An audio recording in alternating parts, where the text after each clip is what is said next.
Salut les voyageurs, j'espère que vous allez bien. On se retrouve aujourd'hui dans une nouvelle vidéo pour parler de Dragon. Si vous n'avez pas encore vu ma précédente vidéo sur les futures primes des Mugiwara après Onigashima, je vous invite à aller la voir. Et toi, cher voyageur qui passe par là, je te vois. Abonne-toi et active la cloche pour faire partie de l'aventure Log Pause.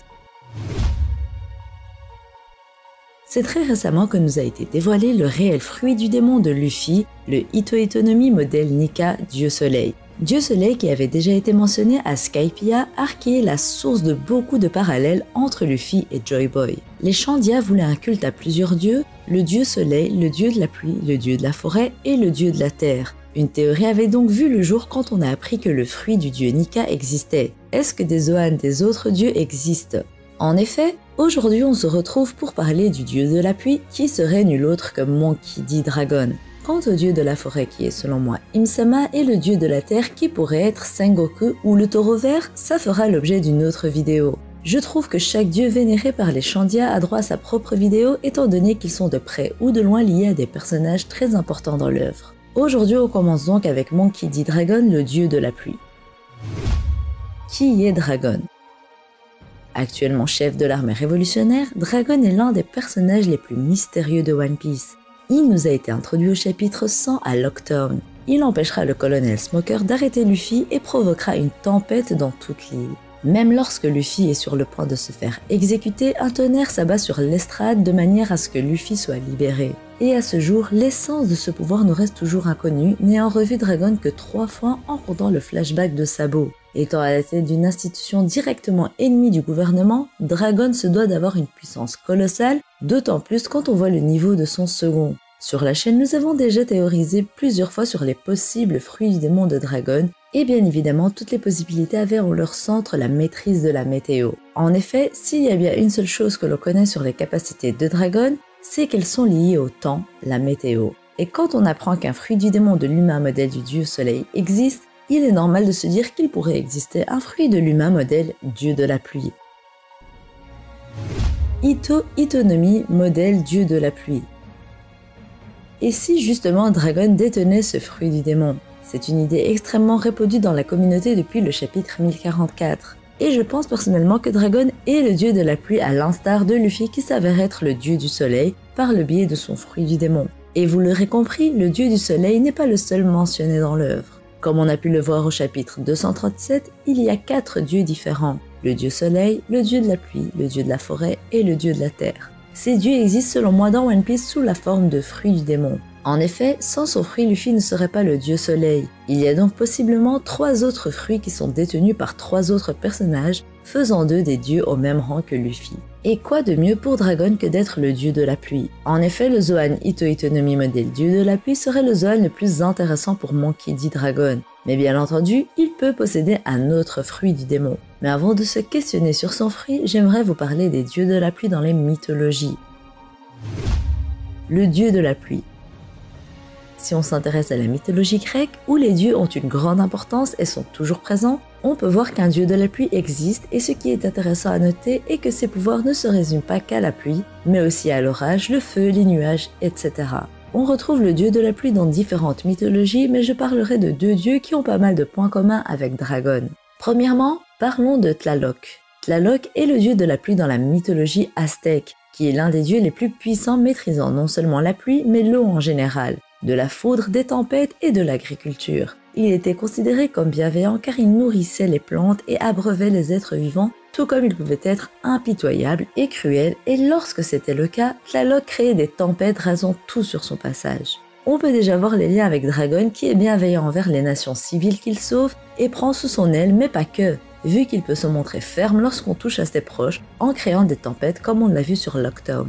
Tlaloc était un véritable leader en raison de sa puissance en tant que dieu de la pluie ainsi que de son contrôle total sur les conditions météorologiques liées à l'eau comme le tonnerre, la foudre, les inondations, les sources montagneuses et autres. Il est considéré comme le plus puissant des dieux et assure la paix des terres, à l'instar de Monkey D. Dragon, le chef de l'armée révolutionnaire. Deuxièmement, parlons d'une divinité nordique, une théorie que j'avais déjà partagée sur la chaîne et qui a totalement sa place dans cette vidéo. Avant tout, il est intéressant de noter que le signe astrologique de Dragon nous a été donné et qu'il n'est nul autre que Balance, Un signe associé à l'air et représentant l'équilibre, le jugement et la comparaison. Un signe parfait pour Dragon qui ne cherche que la paix et la tranquillité au final. Je ne pense pas que ces détails sur Dragon soient anodins personnellement. Ce signe astrologique est trop bien représentatif de Dragon pour qu'il soit sans importance. En plus, il est lié au vent, l'élément introduisant Dragon pour la première fois dans le manga. Pour en revenir à la théorie, Dragon pourrait simplement avoir le fruit d'Odin au même titre que Sengoku a le fruit de Bouddha. Ce serait un Zoan mythologique qui lui permettrait de représenter une divinité nordique, maître des cieux et père de toutes choses. Odin est aussi représenté comme borgne et le tatouage sur un côté du visage de Dragon pourrait être une interprétation de cette caractéristique physique d'Odin. Mais si on allait plus loin et qu'on cherchait la vérité cachée derrière le tatouage de Dragon, c'est justement en cherchant ce que son tatouage représentait que je suis tombée sur les symboles celtiques ou plutôt l'ancien alphabet des Vikings. Le symbole du tatouage de Dragon est un symbole celtique représentant la balance et la productivité, comme quoi rien n'est laissé au hasard et que le signe astrologique de Dragon pourrait être un indice.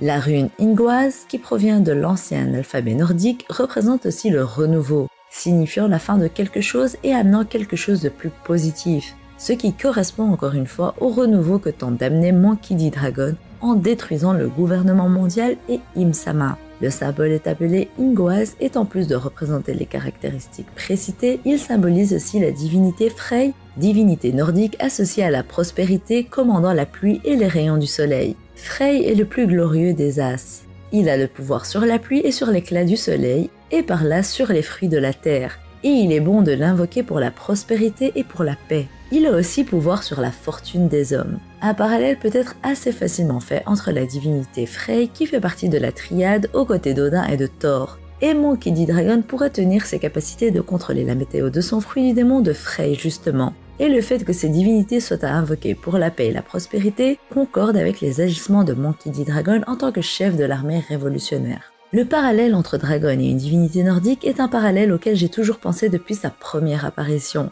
Dragon est un personnage représentant une divinité et on pourrait même aller plus loin en disant que même si Dragon est effectivement inspiré d'une divinité nordique, il n'en a pas le fruit du démon pour autant. En effet, on peut supposer que Dragon peut représenter le dieu de la pluie en ayant un autre fruit du démon, ou on en a déjà parlé sur la chaîne, mais si vous voulez qu'on retraite des possibilités concernant son fruit du démon, dites-le moi en commentaire. Pourquoi Dragon serait-il le dieu de la pluie? Pourquoi lui et pas un autre? En effet, de base, je suis partie du principe où c'était bien le dieu de la pluie par rapport à ses capacités. Maintenant, il faut expliquer pourquoi il a été choisi pour représenter cette divinité. Eh bien, je pense personnellement déjà qu'il y aura un dieu pour chaque puissance existant dans l'univers One Piece. Pirate, marine, révolutionnaire et gouvernement mondial. Je sais que la marine est une puissance appartenant au gouvernement mondial, mais ça n'en reste pas moins deux institutions différentes avec des objectifs différents. Surtout que la marine veut devenir indépendante et donc devenir une puissance tout à fait à part. Ça expliquerait une sorte d'équilibre ainsi que la mésentente entre ces puissances.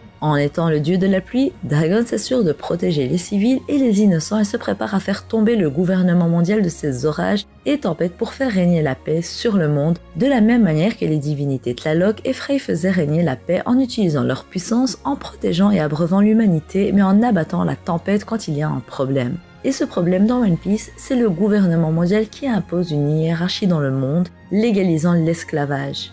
D'autant plus, Dragon est sans aucun doute l'un des personnages les plus puissants qui soit. Faire de lui le dieu de la pluie avec un fruit du démon météorologique est une opportunité en or. Si Dragon est le dieu de la pluie et que Luffy est le dieu soleil, il y a donc encore deux autres dieux et selon moi, Im-sama est le dieu de la forêt car comme je l'ai dit, je pense qu'il y en a un dans chaque puissance, institution et Im-sama est la représentation la plus parfaite de ce qu'est un dieu et ce serait donc la divinité du gouvernement mondial. Il s'agit littéralement du roi du monde, régnant sur le trône vacant, décidant de qui vit et qui meurt. L'idée qu'il soit l'un des dieux et que Dragon en soit un aussi renforce d'autant plus l'opposition entre eux. Quant au dieu de la terre, je pense personnellement qu'il peut être question de Sengoku, titre qui lui serait voué grâce à son fruit de l'homme, modèle Bouddha, fruit qui est très terre à terre, ou encore le taureau vert, nouvel amiral mystérieux dont les capacités sont encore inconnues. Voilà les voyageurs, la vidéo touche à sa fin. N'hésitez pas à commenter vos opinions et à me dire qui sont les dieux de la pluie, de la terre et de la forêt selon vous. Comme d'habitude, je lis et réponds à tous vos commentaires.